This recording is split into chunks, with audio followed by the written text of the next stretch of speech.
We will end our programming tonight with a final series of Imagining the Future, Resetting Our Financial World, moderated by the CEO of Dynamic Planet, Kristin Rechberger.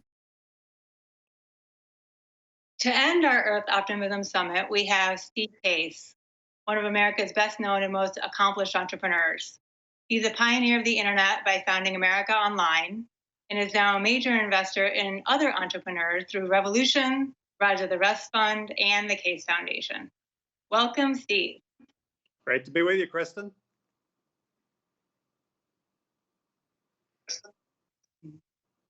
Steve, given the pandemic, what trends are you seeing and thinking about as we imagine the world in the next phase?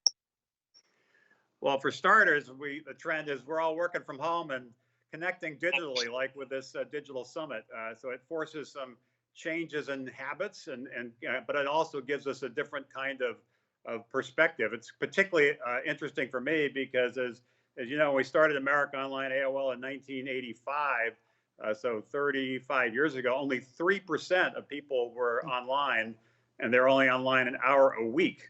And so the fact that we now have a global summit online with about 100 speakers from all around the country, indeed all around the world, shows we've made a lot of progress. That's great to see. I think the other area that gives us a platform to come together, talk about solutions, and collaborate to try to put those solutions in play. Another area I'm quite optimistic about is business is increasingly recognizing they have a broader purpose. They need to have an impact, and particularly as we shift from the second wave of the internet to what I've called the third wave of the internet, that really creates an opportunity to really innovate in some of the most important aspects of our lives and get more people on the playing field focused on trying to solve these problems and recognize some might look at it just in the context of a problem, but a better way, which obviously what the summit is all about, is also looking at it from the prism of an opportunity.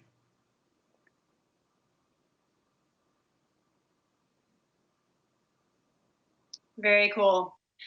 So it sounds like you're optimistic about what's going to come out of this. Yeah, very optimistic. And this is partly because we've learned in everything we've done that has had significant impact. It's not about what any one person does. It's how you drive collaboration. How do you drive a sense of possibility, create a sense of momentum, and get people working together in ways that they might not have imagined in the past. And that's the key to any change, any movement, and any significant activity. And that's why this summit has been so important, to really use this digital. Obviously, it wasn't intended to be a digital summit. We were intending to have it be a in-person physical summit.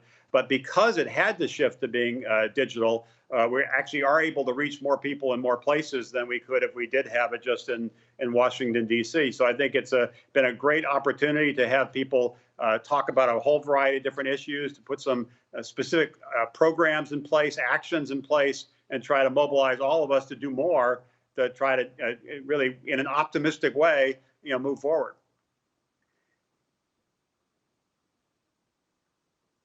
Thank you, Steve, and previously to Rose, David, and Kathy, too, and all of you watching. As you've heard in the last couple of days, our policy and markets can include nature in a much more representative and valued way.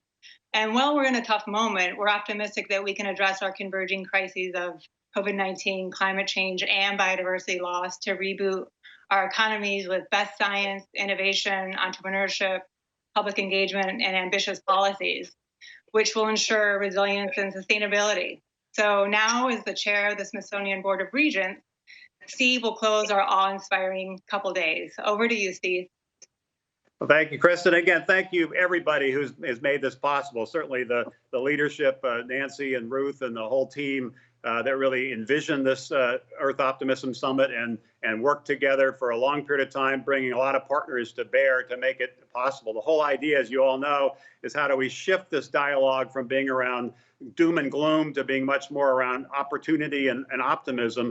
That's what I think our world needs, and we need to do it together. I mentioned this a little bit earlier, but one of the great proverbs, African proverbs I love is the one that says, if you want to go quickly, you can go alone, but if you want to go far, you must go together. We need to go far in the area of the future of the Earth and climate change. We can't do that alone. We must do that together.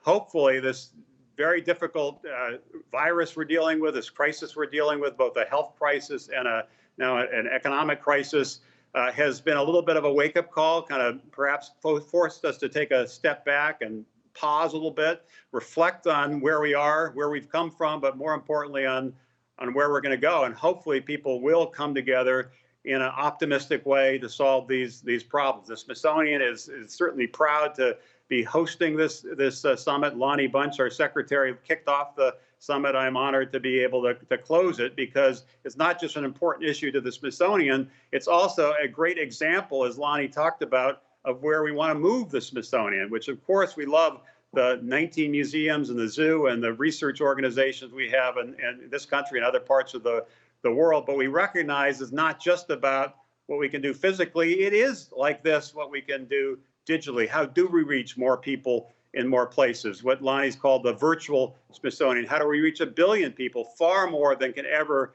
get on a plane, fly to Washington, D.C., walk around the mall to visit where most of our physical museums are. So this Earth Optimism Summit is critically important in terms of driving that virtual Smithsonian idea forward.